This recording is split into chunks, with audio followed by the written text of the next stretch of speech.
Hai sahabat perempuanku, dimanapun kamu berada, semoga kamu dalam keadaan sehat dan tentunya happy.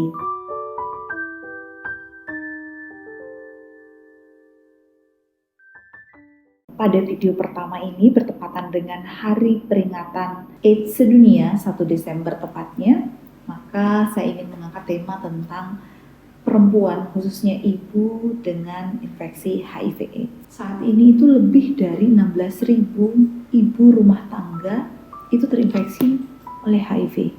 Dan yang lebih menyedihkan lagi, mereka ataupun ibu-ibu rumah tangga yang terinfeksi HIV/AIDS ini adalah mereka yang bukan termasuk dalam golongan yang berperilaku berisiko.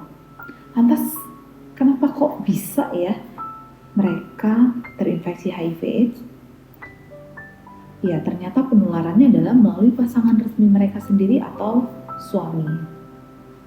Nah, sahabat perempuanku, dimanapun kamu berada, pada video ini saya akan memberikan informasi ataupun tips-tips tentang bagaimana seorang ibu jika dia hamil dan dia menderita ataupun terinfeksi HIV/AIDS. Yang pertama, pertanyaannya adalah, gimana ya kalau seandainya saya terkonfirmasi HIV bersamaan dengan ketika saya tahu bahwa saya hamil? Ya, harusnya bergembira, tetapi juga sangat menyedihkan. Apalagi jika si ibu ini adalah orang yang memiliki pengetahuan yang kurang terhadap infeksi HIV/AIDS ini. Lantas bagaimana harus bersikap ataupun bertindak terhadap kondisi saat ini? Yang pertama adalah ibu tersebut atau perempuan tersebut harus meyakini bahwasanya tidak ada pertanyaan yang bodoh. Artinya dia harus bertanya dan mau terbuka kepada siapapun, khususnya terutama adalah tenaga kesehatan. Dan dia jangan pernah ragu untuk bertanya terkait kondisinya. Yang kedua adalah minta pasangan ataupun teman atau siapapun yang dia anggap orang terdekat dari dia untuk menemaninya bertemu dengan tenaga kesehatan atau kepada konselor. Jadi dia tidak sendirian, ada seseorang yang memang dia sangat percaya dan dia merasa nyaman berada di sampingnya untuk mendampingi dia bertemu dengan tenaga kesehatan ataupun konselor. Yang ketiga adalah coba untuk terbuka ataupun bertanya dan membahas dengan mereka yang memiliki pengalaman yang sama.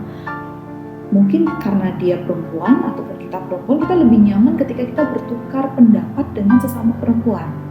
Nah, saat ini tuh sudah sangat banyak sekali lembaga-lembaga sosial masyarakat yang memang menyediakan layanan konseling untuk para penderita HIV/AIDS terutama perempuan.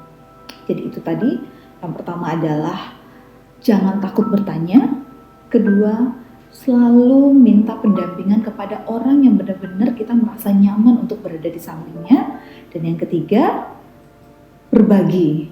Jangan takut untuk berbagi dan sharing pengalaman dengan orang yang kita anggap memiliki pengalaman yang sama dengan kita.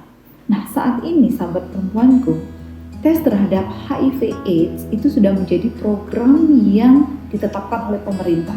Jadi bagi siapapun perempuan ataupun ibu hamil yang dia sudah terkonfirmasi hamil, maka dianjurkan untuk segera memeriksakan diri, termasuk untuk memeriksakan diri apakah dia terinfeksi HIV atau tidak. Karena apa?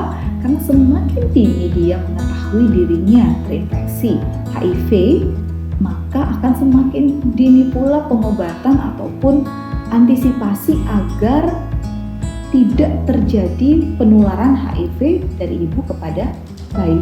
Jadi ini sangat penting. Oleh karena itu, sebaiknya tes HIV/AIDS itu ditawarkan oleh semua tenaga kesehatan kepada semua ibu hamil, baik yang berisiko maupun yang tidak berisiko, terlebih lagi mereka yang berisiko. Kemudian sahabat perempuanku, ada lagi pertanyaan. Apakah perempuan yang terinfeksi HIV itu boleh mendapatkan anak? Tentu saja jawabannya boleh, karena setiap perempuan itu berhak untuk mempunyai kesempatan memperoleh anak, dan semua pasangan itu berhak memperoleh keturunan. Sehingga bagi mereka ataupun bagi teman-teman sahabat perempuan yang mungkin saat ini terinfeksi HIV, kemudian ada keinginan untuk memiliki anak, jangan ragu untuk segera berkonsultasi kepada tenaga kesehatan. Karena memang persentase kemungkinan untuk tertularnya infeksi dari ibu ke anak itu memang ada 2-10%. Namun hal ini juga dapat diminimalisir hingga 0% dengan terapi yang ada. Ya, salah satunya adalah dengan mengkonsumsi antiretroviral yang bisa dikonsumsi oleh ibu hamil sejak awal dia masa hamil.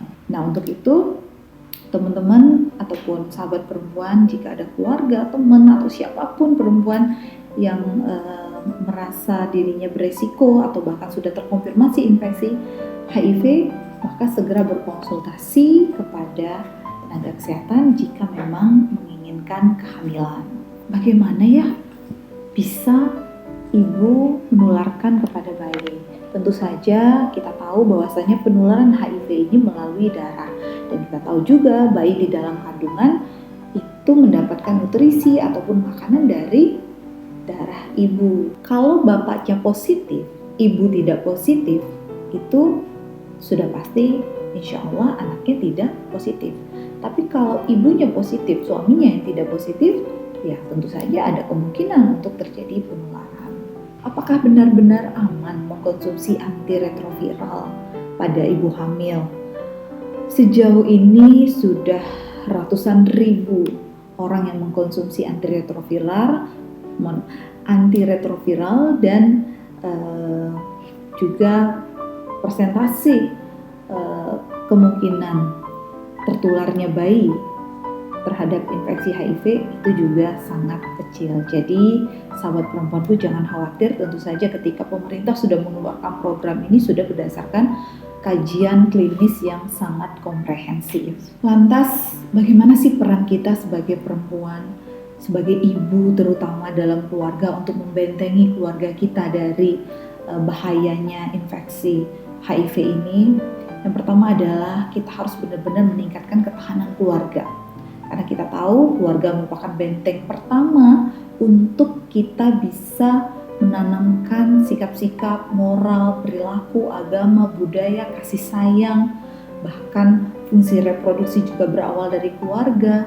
Jadi benar-benar keluarga ini menjadi sumber ataupun tameng utama untuk kita terhindar dari infeksi HIV ini.